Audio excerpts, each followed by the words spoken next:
Luke 15. Luke 15. If you and I were going to have a conversation about arrows, sooner or later we're going to have to get to the subject of targets. An arrow isn't much good unless we're launching it somewhere, unless we're shooting it at something. Think about a target is to picture the bullseye there in the center with the rings around it. This particular target has multiple options in the four corners. The target gives you a good idea of how you're doing, if you're improving or not improving, how close to the center are you. If the arrows that you're shooting are scattered all over the target, then you need improvement. If they're gathered closer to the center, if they're in a good grouping there, then it gives you a positive score that you're making good progress there. Now, missing the mark is one picture that Scripture uses to talk to us about sin. When we sin, we've missed the mark of God's standard. We've missed not only the center of the bullseye, we missed the mark. There's some other pictures of sin in the Scriptures. One of them is the term trespassing. We've trespassed across the boundary of God's standard, God's expectations. Sin, because of our sin, there's spiritual blindness.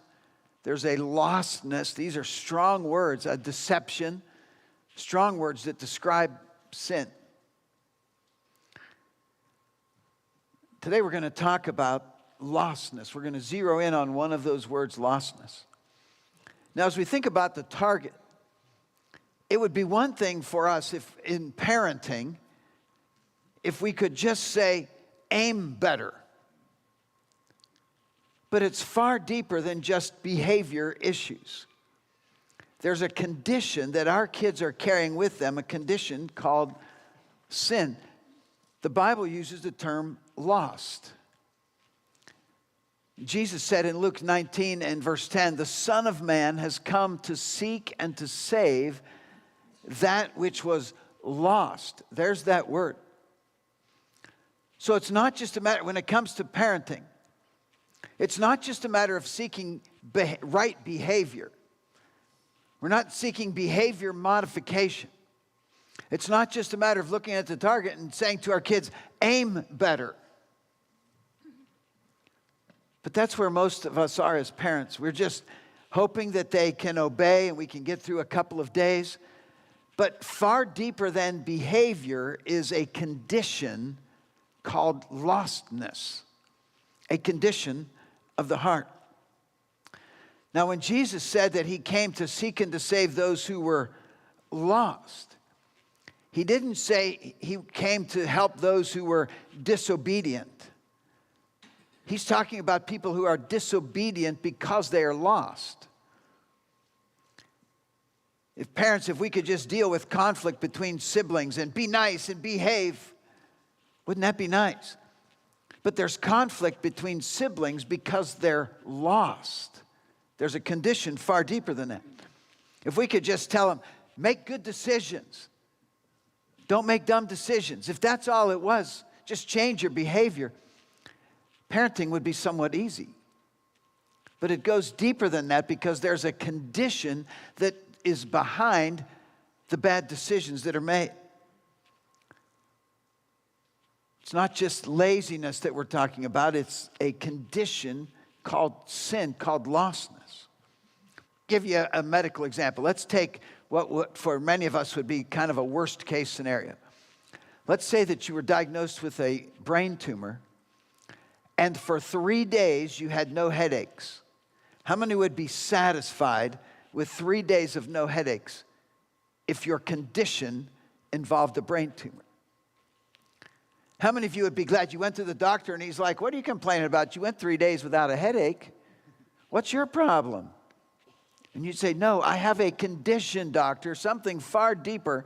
The headache is a symptom. There's a deeper condition going on here. So when it comes to shaping arrows, when it comes to parenting, it's far more than just aim better. There's a deeper lost condition.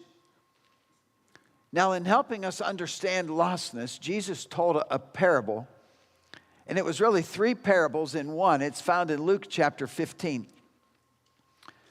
He told the parable of the lost sheep, the lost coin, and the lost son.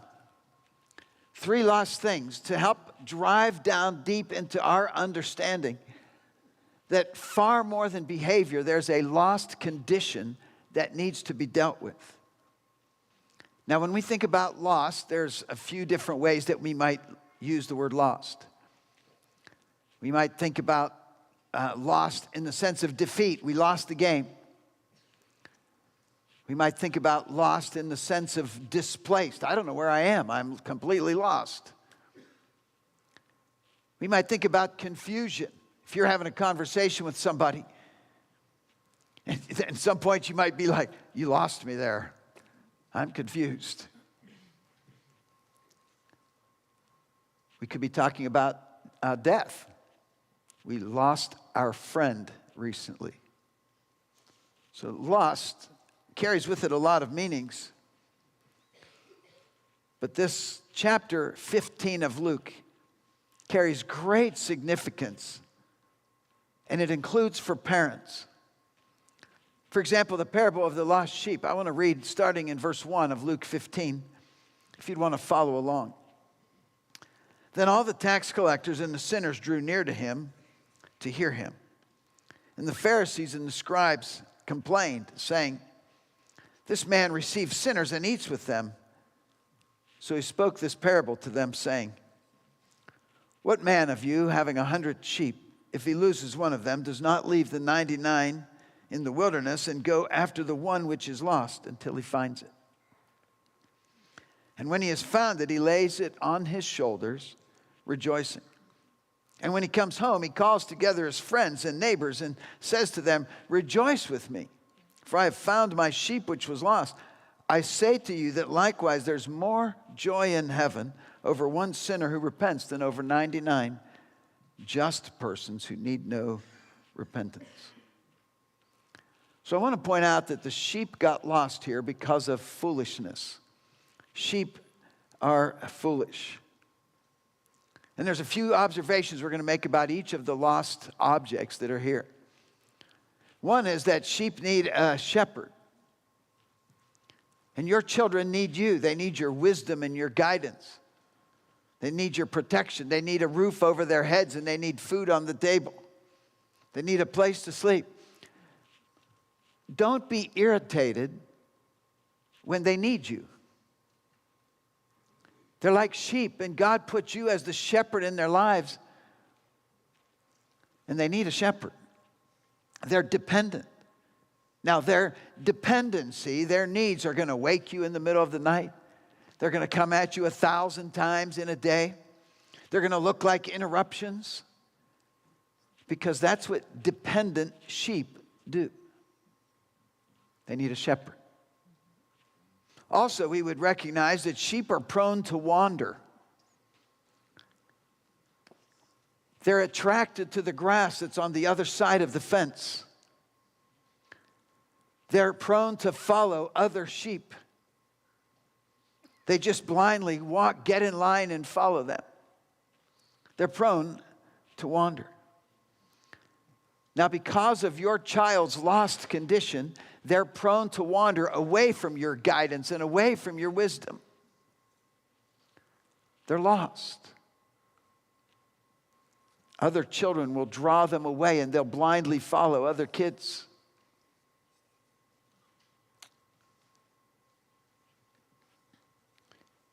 Your children aren't out to get you. So much of their behavior is just foolishness. They don't say, well, at 8:30 today, I'm going to do what I can to irritate them. At 3 o'clock in the afternoon, I have it scheduled. Whoop, there's the alarm. I'm going to pick a fight with my brother. They don't do that. They're just prone to wander. That's what lost sheep do. You're parenting a sheep. A third observation about sheep that we learn from this is that sheep are incapable of rescuing themselves. That sheep had found themselves in a spot they couldn't get out of. How many times in a day or in a week are your kids going to find themselves in a spot they can't get out of? Some relational situation that has drawn them in and trapped them. Some habit or sin that's drawn them in. Somebody's got to search for them. Somebody's got to find them. They need to be rescued. And in this case, the sheep wandered off and needed to be rescued from the hostile environment. But far more often, sheep need to be rescued from themselves. There's far more danger of what's going on in the heart of the sheep than the world around them. There's something in the heart that draws them and attracts them. So parenting is this moment by moment, day by day awareness that I'm dealing with a needy child, a sheep. Don't resent their neediness. Don't be frustrated by it. That's the role. Those moments when rescue is necessary. Well, there's a lost coin in the story, verse 8, if you want to follow along. Or what woman having 10 silver coins, if she loses one coin, does not light a lamp, sweep the house, and search carefully until she finds it? And when she has found it, she calls her friends and neighbors together, saying, "Rejoice with me, for I have found the piece which I have lost." Likewise, I say to you, there's joy in the presence of the angels of God over one sinner who repents. Now here's the lost coin, and this coin was lost due to carelessness. Carelessness. And here's why we say that. Coins don't lose themselves. Somebody had a hole in their pocket. Somebody dropped it on the way out of the convenience store. Coins don't lose themselves. Somebody didn't give proper instruction or guidance or warning. There's a lot of parental frustration that could be dealt with a front-loaded conversation. I like to use the term left of bang. We've talked about setting up life on a timeline. And the phrase came from a military term, a couple of Marines that wrote a book about roadside bombs. They said, everything happens, the bang happens, and then on our timeline, right of bang, everything begins to happen. What if we could deal with things left of bang before the explosion? So there's a lot of times as parents, we could have handled some things ahead of time before they happen. I'll give you an example. So let's say that your young toddler has a glass of milk on the table, and they knock the milk off the table. Now, they could have knocked the milk off the table out of foolishness, just because they're an impulsive child. They didn't think about it. They didn't think of the implications. They weren't paying attention. They were getting carried away in their story, and they knocked the glass of milk off. But what if the parent filled the glass too tall of milk, put too much milk in there? And what if the parent set the glass right to the edge of the table or where their elbow was going to hit it? What if the parent didn't put the lid on and they knew that the toddler was susceptible to spills? That's just what I mean by carelessness. In a lot of situations, that could have been avoided had we discussed it on the front end, had we front-loaded that. We had a birthday gathering for one of our grandsons a couple of weeks ago. He turned 4 years old. So it's almost time to open the presents, and I hear his mom in another room saying to him, "Now, you're going to open some gifts, and you need to say thank you." And I remember him saying, "Yeah, but they only gave me, there was only one gift or something," he said. He had counted. The grandparents didn't come through like he expected. And she said, "That's okay, you still need to say thank you, you still need..." So, as we remember last week, we talked about the ongoing conversation. So how many think that because mom covered it ahead of time, all was good for the 4-year-old? That's an ongoing conversation. So every gift that was opened, not just our one gift, but some others. It was say thank you. And of course, 4-year-olds, you know, they're like, thank you, thank you. No, they're over there, thank you. It goes all over the place. But it's an ongoing conversation.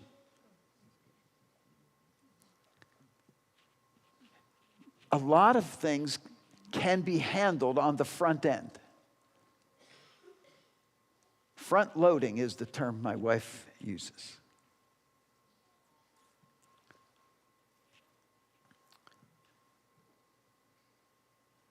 Coins don't lose themselves. And there are situations and circumstances. I actually use the phrase around the office if we're talking, a troubled child, and what are we going to do about this child in this classroom or this circumstance? And there's a lot of times I'll just say, they're a lost coin. There's some neglect, there's some isolation, they're pretty much on their own. They're just trying to survive. They're lost coins. Coins are children, they're not out to get you. Let's make a note of that. They're just trying to survive. They're just trying to figure life out. They're trying to figure out where the boundaries are. Where's the curbing at? We don't get mad that they're lost. We don't get mad that they need our help. We can't just tell them to shoot better. They have a condition of lostness. They need Jesus Christ. And when a person gets saved, adults, do we still need Christ's power to overcome sin even after we're saved? Absolutely, every day. So even when our child is confronted with their sin, even when they come to faith in Christ, they still have a long way to go. And God put that parent into their life for a reason. Next week's topic is authority and how parents have a God-given authority in their home. So your children call for great persistence from the parents. Patient hearts, the ongoing conversation. We're not throwing it back in their faces. We talked about this. You should remember this. You should know this by now. We just pick up where we left off with the ongoing conversation. Because they're trying to figure it out. They're lost coins. Your child calls for great persistence.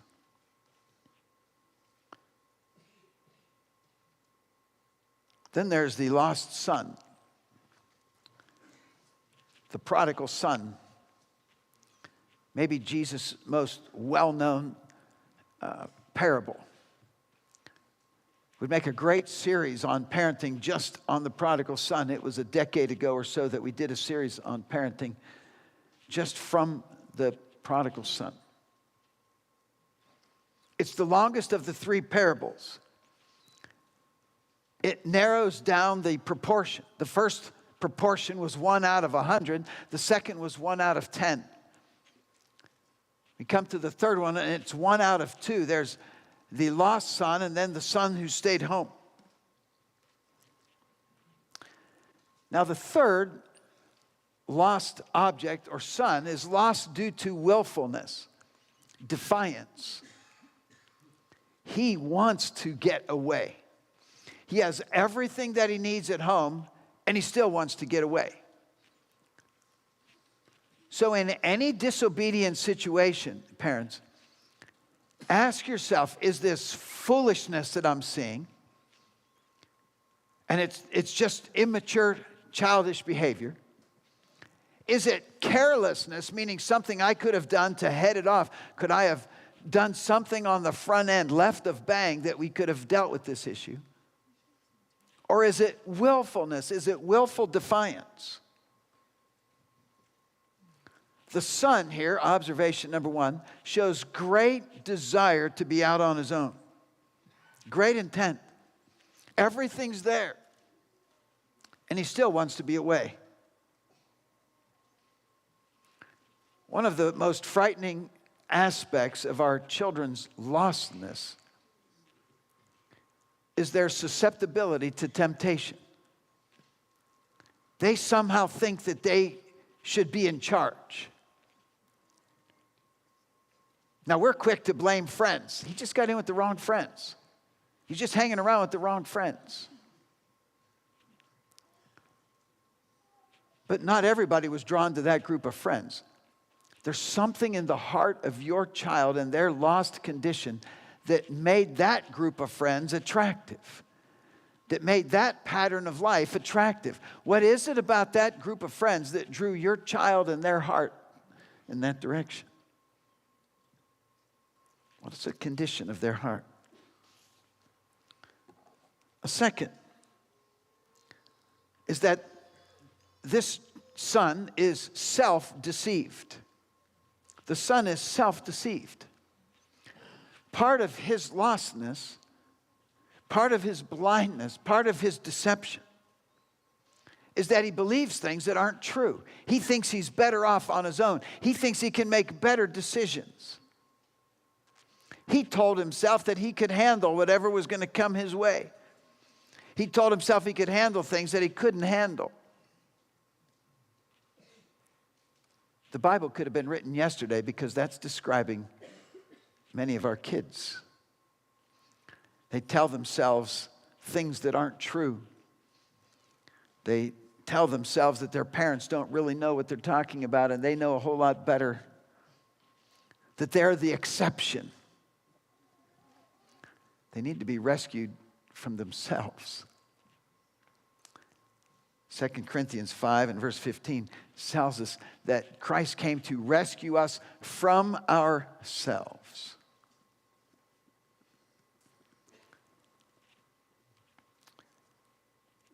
The greatest battle that your child faces isn't out there in the world. It's their interior battle. The inside fight. Whatever voices they hear in their head and in their minds that deceive them to thinking they know best, that they're the exception. They need to be rescued from themselves. One more observation in our story here. The father is very patient. One distinction between this story and the other two is the lack of effort from the father. And it intrigued me for a while. I had to really ponder that. Because what did the shepherd do when the sheep was missing? He left and he went and he scoured the land to find the sheep. What did the woman do when the coin was missing? She scoured the house looking for the lost coin. And what did the father do when the son left? He waited. And he waited. And he waited. What was he waiting for? Parents, this is very important. He was waiting for the consequences to get bad enough that he would come home. Had that father chased after him and rescued him before the consequences were bad enough, what would have happened a month later? What would have happened 6 months later? He'd have done it again because it didn't hurt bad enough. The father waited at home with great patience. Now, as soon as the son came back, what a great lesson in forgiveness and restoration and renewal. Wouldn't parenting be a lot easier if we just had behavior to deal with? Just aim better. It's so much more involved than that because there's a lost condition of the heart. Now, every lost person, every lost child believes two lies. Lie number one is the lie of autonomy. Autonomy. I don't need anybody else. I'm large and in charge. And that they say that when they're 2 years old, and they say it when they're 12 and when they're 22. I don't need anybody. I'm completely independent. That battle with your toddler at lunch today isn't really about carrots. They're not looking at their lunch plate going, you know what? Carrots weren't the preferred vegetable I had on my bingo card for today. I'm thinking I would have preferred green beans or corn. The nutritional value of carrots is way overrated. They're not saying that. They're just trying to show you who's in charge. How many of you picked up a baby that can't even talk and they stiffen in anger? Where did they learn this? It's a lost condition. The battle over how your teenage daughter dresses. It's not about fashion. It's about who's going to set the guidelines, dad or mom. Now, one of our two daughters, we used to say to each other, you know what? I'm glad she lets us live here. Because she wants to just call the shots. And so there were a lot of times I'd say, hey, do you like electricity? Do you like hot showers? Who's in charge here? There were times, hey, where do we want to eat? And one voice would speak up. So there were times, even when she had a good idea, I'd still say no.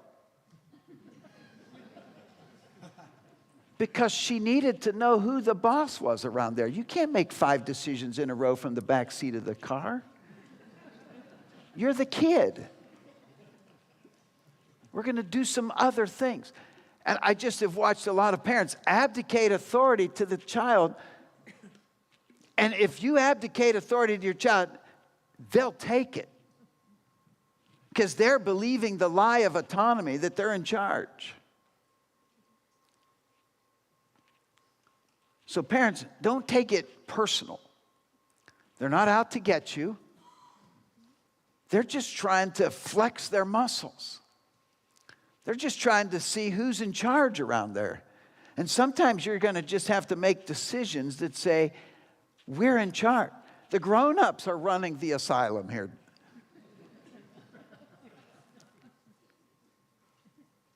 Because they're going to try.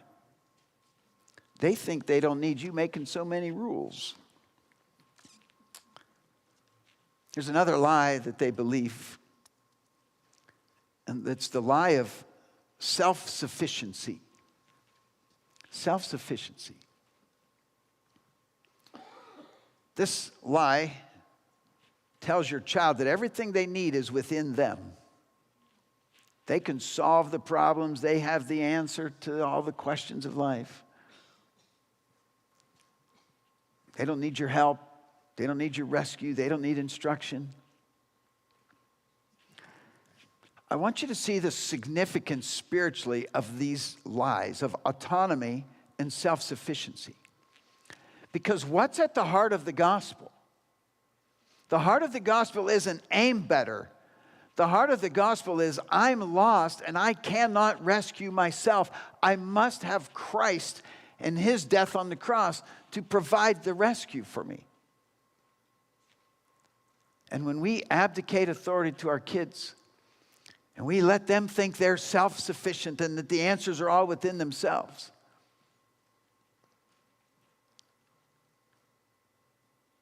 by the time they're 16, 17, 18, 20, 25, 30, I not only don't need parental authority in my life, I don't need God in my life. I'm figuring it out on my own.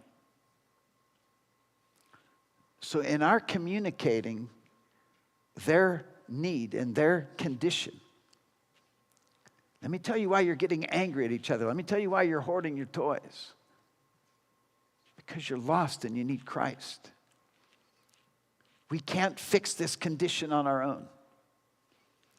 So what do lost children need? They need insight because they don't think they're lost. They're just blind, waving the bow and arrow around. And they don't know it. They need you to be patient with that never-ending conversation. They need compassion. It doesn't make any sense to get mad at somebody who's lost. They're confused, they're dead, they're lost. It could be their foolishness, it could be someone's carelessness, or it could be their willfulness that's created this lostness. But we don't get irritated with the lostness. We bring guidance and compassion. How about hope? They need to be assured there's an answer. You don't have to live this way. This doesn't have to be the pattern of your life.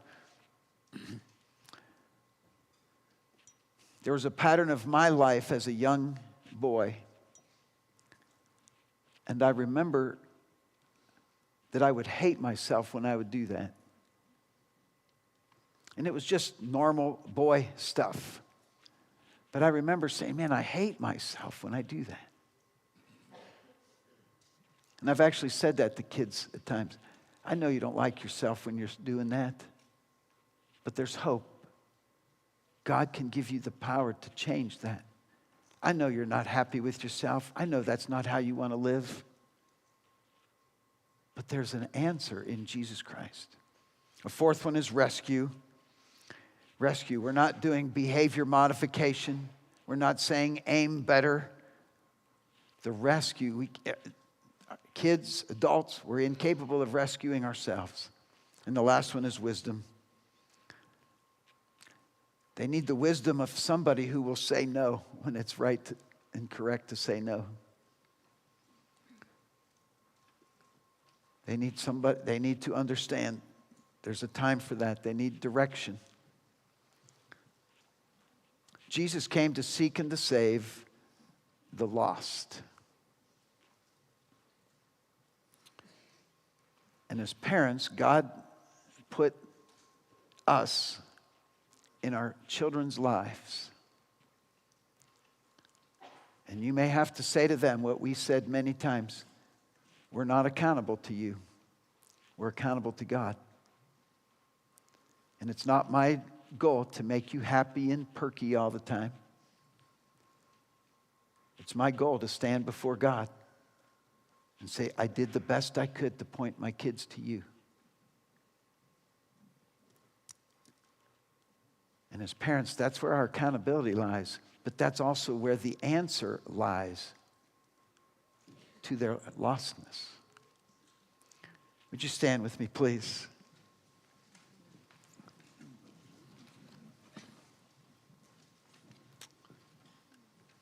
With heads bowed and eyes closed, I want to give you a chance in your own heart to say, God, I need to partner with you in this process. I need to not settle for 3 days with no headaches. I need to not settle for behavior modification, but to recognize there's a deep lost condition here that can only be resolved in Christ.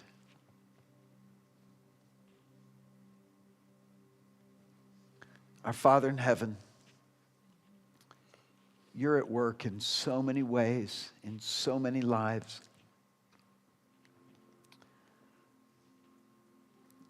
Thank you for all those ways. I pray that you'd help us not settle for behavior modification.